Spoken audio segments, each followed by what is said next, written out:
So today I'm going to talk about one of my favorite topics, something that I had a lot of experience with, which is not liking the way things are.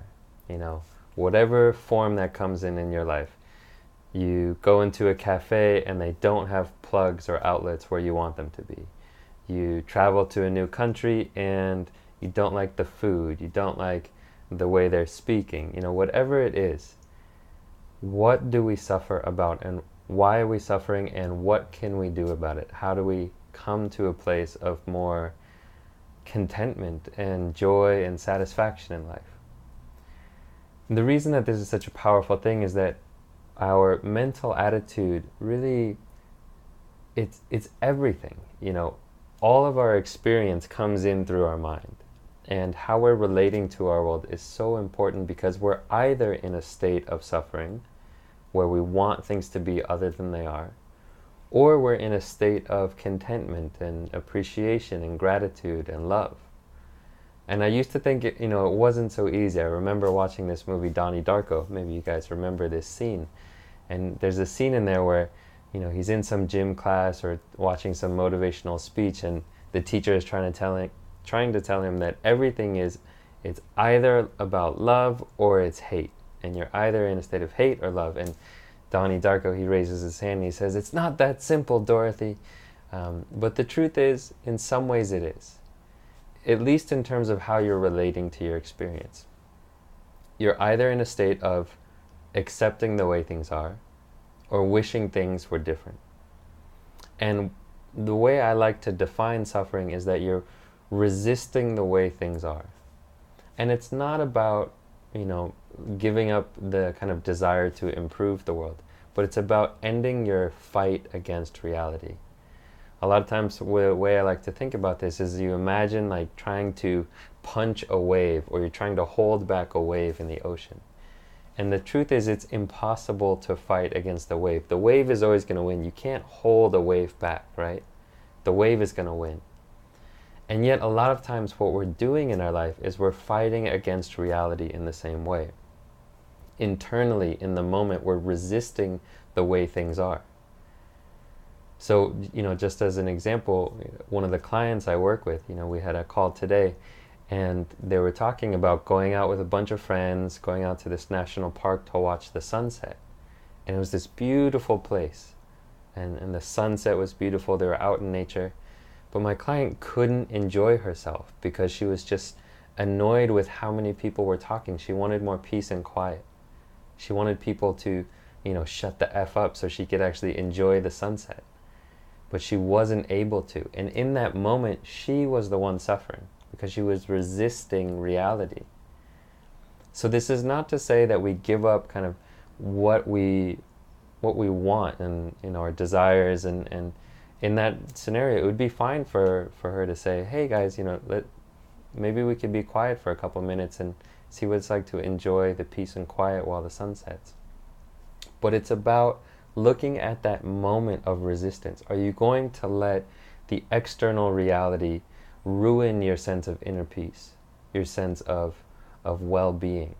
Because a lot of times we go around, we're just annoyed at everything. We're constantly looking at what's wrong. We're struggling and agitated and annoyed with the way things are. I don't like the way this chair feels, I don't like my laptop, I don't like the food they have, I wish people were quieter, I wish people spoke louder, whatever it is. We struggle with so much in our life. And so this is a big question, is how do we deal with suffering? How do we deal with not liking our reality? And how do we find more peace and more contentment with the way things are? And this is really the core reason for practicing mindfulness meditation. It was the reason that Buddhism developed. Buddhist meditation is really all about recognizing the sources of suffering in your life. What causes you to feel that mental agitation, that constriction in the mind, and what causes opening up. So today I'm going to talk about how mindfulness meditation, in particular mindfulness, because there are many types of meditation, but how does mindfulness help us relieve suffering? How does it help us find more equanimity and contentment and joy in our life? So the way that it works is this. When we practice mindfulness meditation, what we're doing is cultivating that acceptance of the way things are. So we start by bringing our attention to something like the breath. So we breathe in and breathe out, and we're just feeling the breath just the way it is. Noticing the in-breath, noticing the out-breath. Inevitably, what happens is that your mind wanders off. You start to think about something, whatever it is. This happens to everyone. In that moment, there's a tendency of the mind to think, damn it, my mind is wandering. I wish I could just be more concentrated. And here's where mindfulness comes in. What we do is, instead of feeding into that thought, thinking, yeah, I should be more concentrated, we just notice, oh, the mind is wandering. Or, oh, right now I'm distracted. And that's just the way things are. And then we gently come back to the breath without judging ourselves, without criticizing ourselves.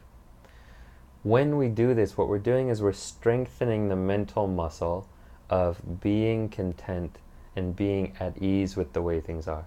It doesn't mean we give up our kind of aspiration or intention to be more concentrated. It's okay to have an aspiration and say, I aspire to follow the breath.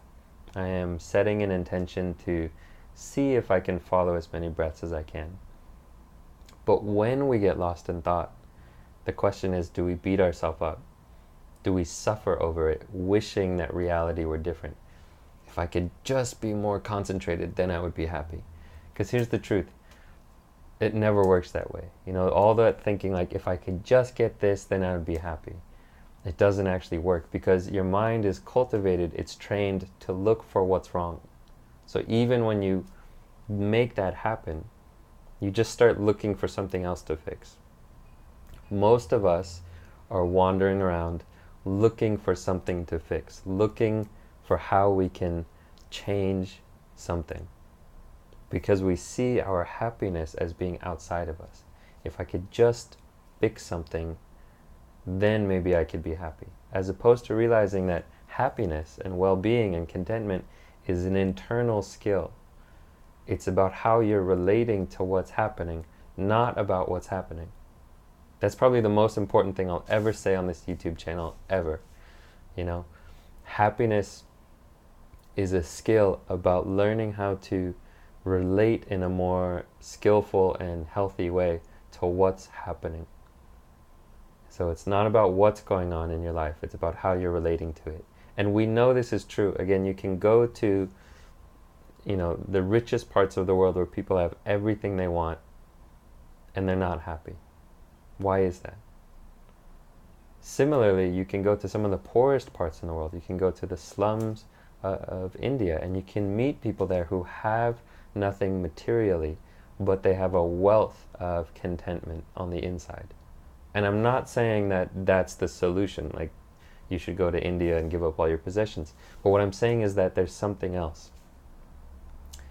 So suffering, again, what is it? Suffering is wishing for things to be other than they are. It's when you're fighting against reality. One of my favorite quotes comes from Tara Brach. She says, suffering is pain times resistance. So if you take pain, multiply it by your resistance to that pain, that's suffering. So if you take away the resistance, you can still have pain, but not suffer about it. Now you probably all know the quote, pain is inevitable, suffering is optional. That's what this is about. We can be experiencing pain, but not suffer about it. We can still feel fulfilled from the inside. We can still feel content and joyful. And that is a skill that we cultivate with mindfulness, with meditation. It's about mental strength and equanimity. So if you're new to this practice, check out some of my guided meditations over on the channel, learning how to practice this really important skill of mindfulness, learning how to practice acceptance of the way things are. And if you have any questions, just drop them in the comments below. If you like this video, give me a thumbs up. I really appreciate you watching. This is a new journey for me on this YouTube adventure.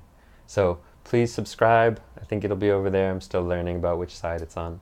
And look forward to seeing you on the next video. Signing off from the Philippines. I'll talk to you later. Bye.